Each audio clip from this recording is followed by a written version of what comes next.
Voilà, revenons donc au début. Un début à l'avantage des joueurs écossais qui menacent Ettori sur ce tir du numéro 10, Paul Sturrock, que nous retrouvons sur cette action à la réception de ce centre Dodds. Mais là encore, le ballon est contré. C'est un corner qui ne donnera pas grand-chose, mais la défense de Monaco est très sollicité. Ici, un tir de Sturrock dévié par Bellone a atterri, vous l'avez vu, sur la transversale. Beaucoup de travail en ce début de partie pour Jean-Luc Ettori. Et petit à petit, les Monégasques s'organisent et se montrent dangereux. Ici, Bijota est contré, mais le ballon va être récupéré par les Rouges et Blancs avec Puel.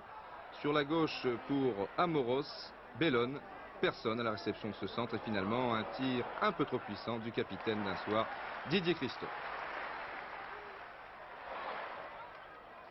Toujours Monaco avec Bellone, Christophe.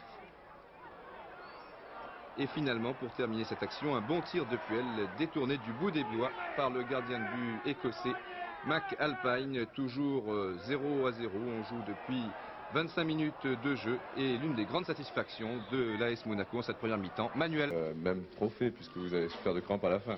Oui, je crois, ouais. Manuel Amoros qui a vraiment été le meilleur joueur de Monaco en première mi-temps et qui échoue ici une nouvelle fois sur McAlpine. C'était l'occasion la plus nette pour Monaco, alors que les Écossais attaquent toujours avec Sturrock et une reprise détournée par Liégeon au tout dernier moment.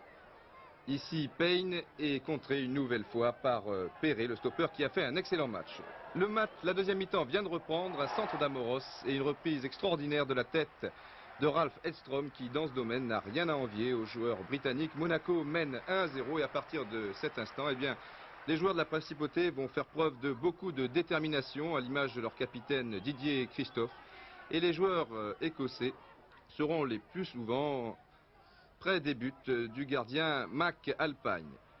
Ici, Bellone se remet sur son bon pied et marque un deuxième but à la 58e minute, 2-0 grâce à l'un des grands espoirs du football français, Bruno Bellone. Voilà, dans la lucarne, il reste 32 minutes de jeu.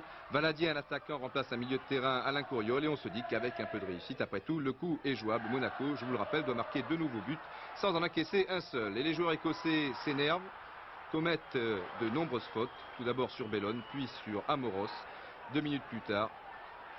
Et finalement, sur l'une des rares contre-attaques, Mine, qui avait remplacé à la 76e minute Payne, va marquer le but pour Dundee, suite à un centre de Sturrock. Finalement, score final 2-1. Encore que l'AS Monaco aurait pu marquer un nouveau but en fin de partie, alors qu'à 5 minutes de la fin, Recordier remplace Amoros qui souffre de crampes.